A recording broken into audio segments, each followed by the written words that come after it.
یہ اس سیریز کا چوتھا ایپیسوڈ ہے جس میں ہم نبی کی زندگی کو انبائسڈ طریقے سے سمجھنے کی کوشش کر رہے ہیں، اور پچھلے 3 ایپیسوڈ میں ہم نے ان کی شروعاتی زندگی کے بارے میں جانا، اور اب ہم جانیں گے نبی کی فائنینشل ذمہ داری اٹھانے والی ان کی پہلی بیوی خدیجہ کے بارے میں۔ خدیجہ سے شادی کی وجہ، شادی کے وقت ہوئی دھوکے بازی، جھوٹ اور مکاری، اور ساتھ ہی خدیجہ کی عمر پر جھوٹ بولنے والے اسلامک دعووں کی جانچ بھی کریں گے۔ آج کے ایپیسوڈ سے ہمیں اسلام کی نیو کی پہلی اینٹ کی پوری جانکاری ملے گی، تو بنے رہیے ویڈیو کا آخر تک، اور شروع کرتے ہیں انسانیت کے نام سے۔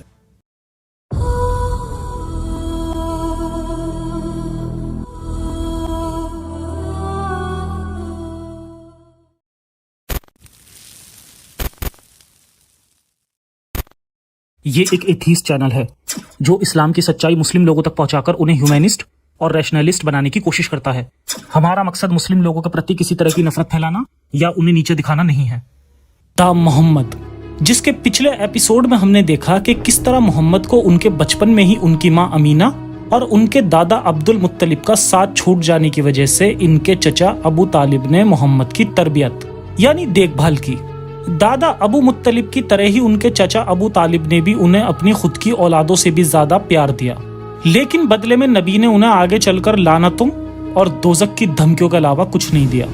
بچپنے کی ان گھٹناؤں کے بعد جب محمد بالغ ہو گئے اور ان کی عمر قریب 25 سال کی ہوئی، تب انہوں نے اپنے چچا ابو طالب سے اس کی بیٹی جس کا نام فختیہ بنت ابو طالب تھا، جسے ہانی بھی کہا گیا، جو کہ علی کی بہن تھی، ان کا ہاتھ مانگا۔ جب محمد نے اپنی اس کزن سے شادی کرنے کی گزارش ابو طالب سے کی تو ابو طالب نے محمد کو صاف منع کر دیا۔ ابو طالب نے اپنی بیٹی ہانی کا نکاح محمد سے نہ کرا کر اس کا نکاح کسی دوسرے شخص سے کرا دیا، جو کہ دولت کے معاملے میں ان سے بہتر تھا۔ ابو طالب اپنی بیٹی کا نکاح محمد سے کرنے کے لیے اس لیے راضی نہیں تھا کیونکہ ان کی فائنینشیل کنڈیشن اچھی نہیں تھی۔ عمر کے اس پڑاؤ میں بھی نبی اپنے پیروں پر کھڑے نہیں ہو پائے تھے، جبکہ یہ وہ دور تھا کہ لوگ کم عمر میں ہی اپنے پیروں پر کھڑے ہو جایا کرتے تھے۔ ابو طالب سچ میں محمد کی بہت پرواہ کرتا تھا اور یہ بات اچھے سے جانتا تھا کہ ہانی کو محمد بہت پسند کرتا تھا اور اس سے شادی بھی کرنا چاہتا تھا، مگر ابو طالب نے کسی وجہ سے محمد کو ہانی کا ہاتھ دینے سے منع کر دیا۔ اسلامک اسکرپچرز میں اس بات کی زیادہ ڈیٹیل نہیں ہے کہ آخر کیا وجہ رہی کہ محمد کو اتنا سپورٹ کرنے والا ابو طالب اس موقع پر محمد کے خلاف تھا۔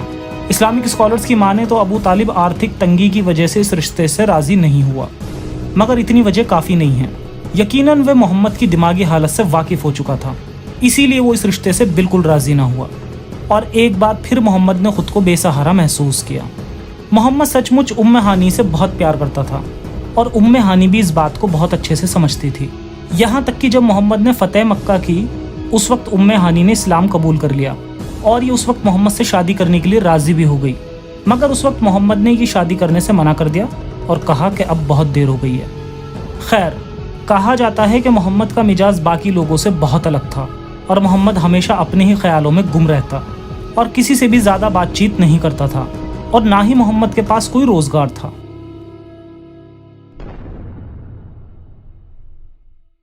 خدیجہ سے شادی۔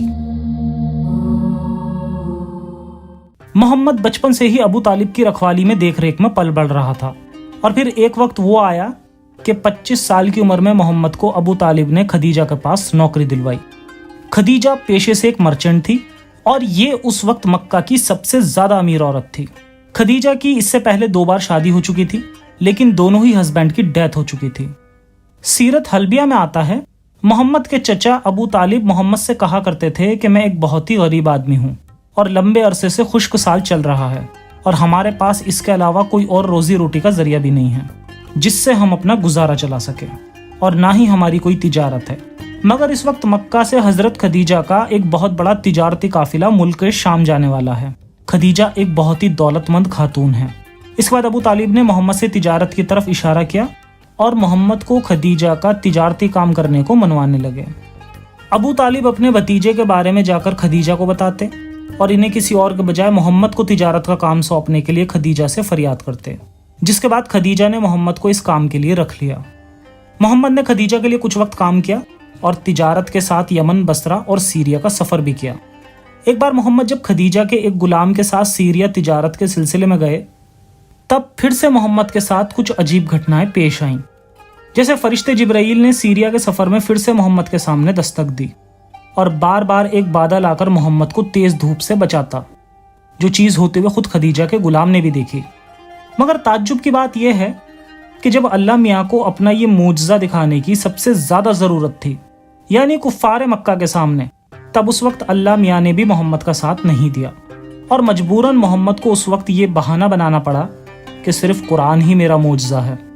ایک وقت وہ بھی آیا تھا کہ لوگ اسلام قبول کرنے کے لیے راضی تھے اور محمد سے چیخ چیخ کر کہہ رہے تھے کہ اگر تم عیسیٰ کی طرح کسی مردے کو زندہ کر دو گے یا موسیٰ کی طرح سمندر کے 2 حصے کر دو گے تو اسے دیکھنے کے بعد ہم ایمان لے آئیں گے۔ لیکن اس وقت محمد صاحب کا کوئی معجزہ کام نہیں آیا۔ اللہ میاں کے اس طرح کے کارنامے ہمیشہ بند کمرے میں یا محمد کے اکیلے پن میں یا صرف اور صرف محمد کے جاننے والے چند ہوشیار لوگوں کے سامنے ہی ہوتے تھے۔ اسی لیے پوری دنیا چھوڑ کر صرف اور صرف 4 لوگوں کے سامنے چاند کے ٹکڑے ہونے اور خدیجہ کے غلام کے سامنے ہونے والے معجزات کی کہانی کتنی سچی ہوگی، اس کا اندازہ لگایا جا سکتا ہے۔ سب سے بڑا لاجک یہ بھی لگایا جا سکتا ہے کہ اپنے پیارے نبی کو دھوپ سے بچاتا اللہ جنگ احد کے وقت ان کے دانت ٹوٹنے سے کیوں نہیں بچا سکا؟ کیا صرف اس لیے کہ وہاں زیادہ لوگ تھے اور معجزہ دیکھنے والوں کی تعداد زیادہ ہوتی تو اسلام اور تیزی سے پھیلتا اور اتنی مار کاٹ بھی نہ ہوتی؟ تو کیا یہ خدا مار کاٹ سے ہی اپنا مذہب پھیلانا چاہتا تھا، یا یہ خدا تھا ہی نہیں اور محمد کی خود کی سوچ سے پیدا ایک کردار تھا؟ خیر، یہ لوگ جب سیریا سے تجارت کر کے آئے اور خدیجہ کو محمد کے بارے میں ہوئی اس عجیب گھٹناؤں کے بارے میں بتایا گیا تو محمد کا معاملہ دیکھ کر خدیجہ نے سارا واقعہ ترنت اپنے چچیرے بھائی ورقہ بن نوفال کو بتایا کہ کس طرح تجارت کے وقت محمد کے ساتھ الگ الگ گھٹنائیں پیش آئیں۔ ورقہ بن نوفال اس وقت عیسائی مذہب قبول کر چکا تھا اور اس سے پہلے یہ یہودی رہ چکا تھا۔ جب ورقہ بن نوفال نے محمد کی عجیب گھٹناؤں اور فرشتوں کی کہانی سنی تو ترنت کہا کہ محمد اس امت کا ہونے والا نیا نبی ہے۔ اب کیونکہ ورقہ بن نوفال بت پرست ہونے کی بجائے ابراہیمک مذہب کو قبول کر چکا تھا، جس میں نبیوں کے قصے بھرے پڑے ہیں کہ ہر نبی کے پاس ایک خاص فرشتہ جبرائیل ہر وقت ساتھ رہتا ہے اور اللہ کا پیغام اس کے ذریعے سناتا ہے۔ تو جیسے ہی اس نے سنا کہ محمد نے عجیب چیزوں کو دیکھا اور سنا ہے تو اس نے ترنت کہا کہ یہ کوئی اور نہیں بلکہ فرشتہ جبرائیل ہے۔ مگر دیکھا جائے تو یہ ثبوت محمد کی نبوت کو ثابت کرنے کے بجائے الٹا ان کے نبی ہونے پر سوال کھڑا کرتا ہے۔ جیسے ابراہمک مذہب میں جب خدا کسی کو نبی یا رسول چنتا تو وہ شخص ترنت جا کر اپنے وقت کی بستی والوں کو اس کی خبر دیتا اور اپنے آپ کو ثابت کرنے کے لیے انہیں الگ الگ کرامات بھی کر کے دکھاتا، جو کہ میری نظر میں قصے کہانیوں سے زیادہ بڑھ کر کچھ نہیں ہے۔ مگر مان بھی لیا جائے تو محمد کے ساتھ ساری کہانی الٹ ہو رہی تھی۔ کتنے تعجب کی بات ہے کہ خود نبی ہونے کا دعویٰ سب سے پہلے محمد نے نہیں کیا۔ محمد کو پتہ بھی نہیں تھا کہ ان کے ساتھ کیا ہو رہا ہے، بلکہ جو کوئی شخص محمد کو دیکھتا وہ یہی کہتا کہ ان پر شیطان کا سایہ ہے یا انہیں مرگی کے دورے پڑ رہے ہیں۔ اگر سچ میں محمد نبی تھے تو کیوں انہوں نے یہ خبر لوگوں کو نہیں بتائی، اور کیوں محمد نے کوئی معجزہ بھرے مجمع کے سامنے نہیں کیا؟ محمد کی بیماری ان کے ساتھ زندگی بھر بنی رہی اور خدیجہ اور اس کے بھائی ورقہ بن نوفال بار بار کہتے رہتے کہ اس کے پاس فرشتہ جبرائیل آیا ہے، جبکہ خود محمد کو بھی نہیں پتا تھا کہ ان کے ساتھ کیا ہو رہا ہے۔ آخرکار جب آگے چل کر ان کی عمر 40 سال کی ہو گئی تب اسے یہ دعویٰ کرنے پر مجبور ہونا پڑا کہ اس نے جو دیکھا وہ کوئی اور نہیں بلکہ جبرائیل ہی تھا۔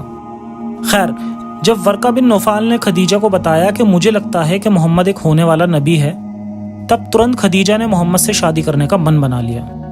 حلبیہ میں آتا ہے، جس کے بعد خدیجہ نے فوراً اپنی ایک غلام کے ذریعے اپنے بڑوں کو اطلاع دیے بغیر خفیہ طور پر انہیں محمد کے پاس بھیجا تاکہ وہ خدیجہ کے ساتھ شادی کرنے کے لیے راضی ہو جائیں۔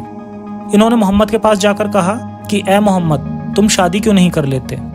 اس پر محمد نے جواب دیا کہ بھلا میرے پاس رکھا ہی کیا جو میں شادی کروں، یعنی میں بہت غریب ہوں، اسی لیے ابھی شادی نہیں کر سکتا۔ اس کے جواب میں کہا کہ کیا ہو اگر آپ کو مال و دولت کے ساتھ ساتھ خوبصورت اور عزت دار عورت خود ہی آپ کے نکاح میں آ جائے تو کیا آپ قبول کریں گے؟ اس پر محمد نے پوچھا کہ بھلا وہ کون ہے؟ انہوں نے کہا کہ خدیجہ آپ سے نکاح کرنا چاہتی ہیں۔ پھر محمد نے جواب دیا کہ وہ تو دولت مند خاتون ہیں جبکہ میں تو نادان غریب اور یتیم ہوں، اور اس کے بعد یہ شادی کرنے کے لیے تیار ہو جاتے ہیں۔ جب خدیجہ اور محمد کی شادی کی خبر محمد کے چچا ابو طالب کو بتائی گئی تب یہ حیران ہو گئے کہ یتیم محمد سے خدیجہ شادی کرنا چاہتی ہیں۔ پھر انہوں نے فوراً اس رشتے کے لیے ہاں بول دیا، جس کے بعد ان سے کہا گیا کہ آپ کل ہمارے گھر نکاح کے لیے فلاں وقت تشریف لے آئیے۔ دھوکے بازی۔ سیرت حلبیہ اور مسند احمد کی حدیث ہے کہ ابن عباس سے مروی ہے کہ حضرت خدیجہ کے والد ان کی شادی کسی اور سے کرانا چاہتے تھے، مگر خدیجہ نے شادی کے لیے محمد کو چنا، وہ بھی ورقہ بن نوفال کے مشورے پر۔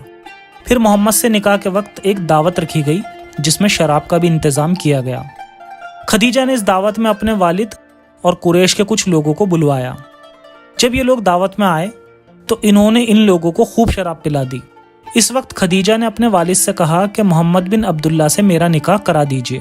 انہوں نے شراب کے نشے میں رشتہ قبول کر لیا، جس کے بعد خدیجہ نے رواج کے مطابق اپنے والد کو خوشبو لگائی اور ان پر لباس ڈال دیا۔ جب خدیجہ کے والد کا نشہ اترا اور انہوں نے وہاں کا منظر دیکھا تو کہا کہ یہ سب کیا ہے؟ خدیجہ نے کہا آپ نے خود ہی میرا اور محمد کا نکاح کرا دیا۔ انہوں نے کہا کہ میں بھلا تمہارا نکاح ابو طالب کے یتیم بھتیجے سے کیوں کراؤں گا؟ جس کے بعد خدیجہ نے کہا کہ اب کیا قریش کی نظروں میں اپنے آپ کو بے وقوف بتاتے ہوئے اور لوگوں کو یہ بتاتے ہوئے کہ آپ نشے میں تھے آپ کو شرم نہیں آئے گی؟ اور پھر یہ سن کر ان کے والد کو بھی اس شادی سے مجبوراً راضی ہونا پڑا۔ اس سے صاف ظاہر ہوتا ہے کہ خدا کے نبی اپنی پہلی شادی بھی دھوکے بازی سے کر رہے ہیں۔ کیا خدیجہ اپنے فادر کو یہ ایکسپلین نہیں کر سکتی تھی کہ یہ خدا کے نبی ہیں؟ صاف پتہ چلتا ہے کہ کہانی کو روحانی بنانے کی خاطر اس میں کچھ ملاوٹ بھی کی گئی ہے۔ ہوا یہی ہوگا کہ خدیجہ اور محمد دونوں نے اپنی ضرورتیں پوری کی۔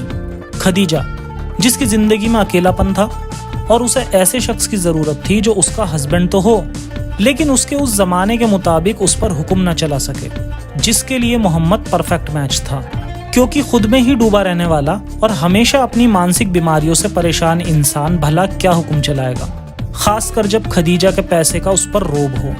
دوسری طرف محمد جو کہ بہت غریب تھے، انہیں خدیجہ سے پیار ملا اور پیسہ ملا جس کی انہیں اس وقت سب سے زیادہ ضرورت تھی۔ خیر، اب دیکھتے ہیں وہ جھوٹ جس کی آڑ میں خدیجہ کی عمر کو لے کر اسلامسٹ لوگ جھوٹ بولتے ہیں اور کئی بار اس کا استعمال 53 سال کے نبی کی 6 سال کی عائشہ سے شادی کو صحیح ٹھہرانے کے لیے بھی استعمال کرتے ہیں۔ یہ کہتے ہیں کہ نبی نے 25 سال کی عمر میں جب 40 سال کی خدیجہ سے شادی کی تو کیا پرابلم ہے اگر ایک بچی سے بھی شادی کر لی؟